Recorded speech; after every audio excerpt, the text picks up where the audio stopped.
আলহামদুলিল্লাহ,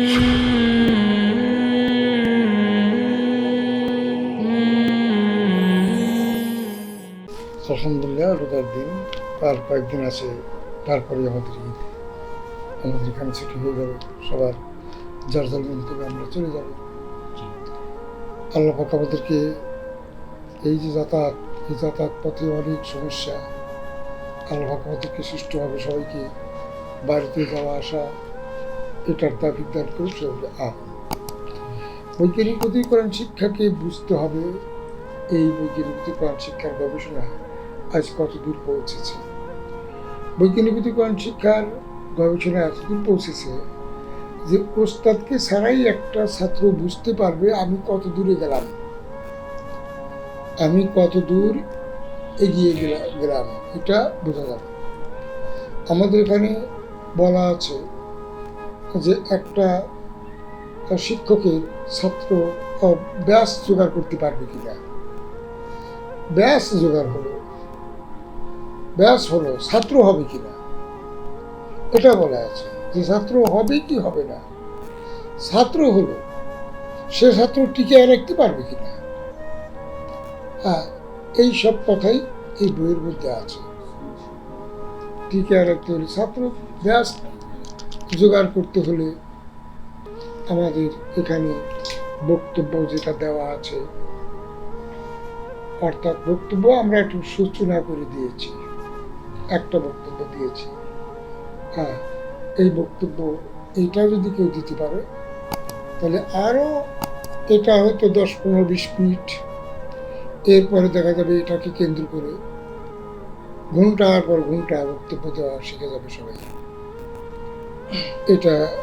এটা যদি কেউ শুরু করতে পারে তাহলে অনেক কিছুই তার পক্ষে সম্ভব।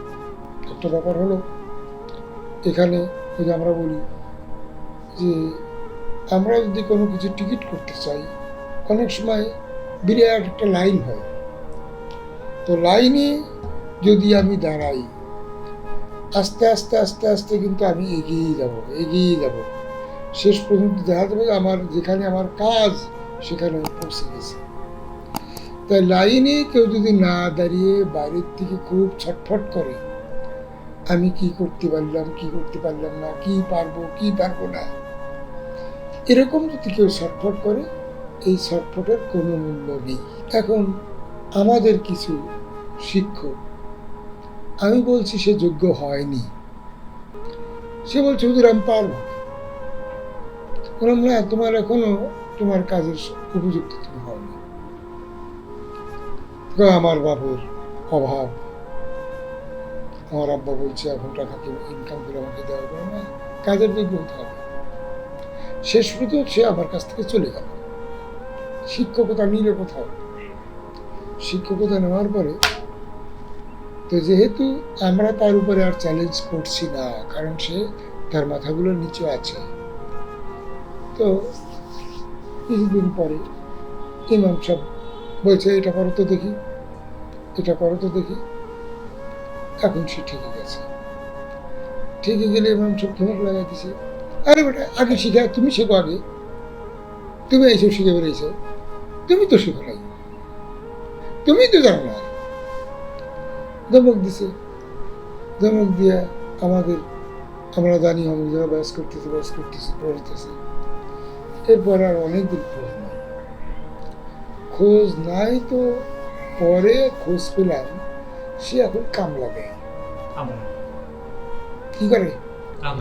কেন? যোগ্য না হয়ে যোগ্যের কাজ করতেছে। সে সব পাঠের নিচে পাঠ। যে কোনো জায়গায় যে মানুষ যাইতে হলে, তাকে এগিয়ে যেতে হলে, তাকে মাথা উঁচু থাকলে উৎসাহ পায়, আমাকে তো মানুষ সম্মান করে, আমাকে তো মানুষ ভালোবাসে, এতে সে আরো উৎসাহ পায়। এরপরে সে যদি দেখে আমাকে তো মানুষ বড় মনে করে, কিন্তু আমার তো এই জায়গাটা দুর্বল আছে, তাহলে আমি এই মানুষের কাছে ধরা পড়ার আগে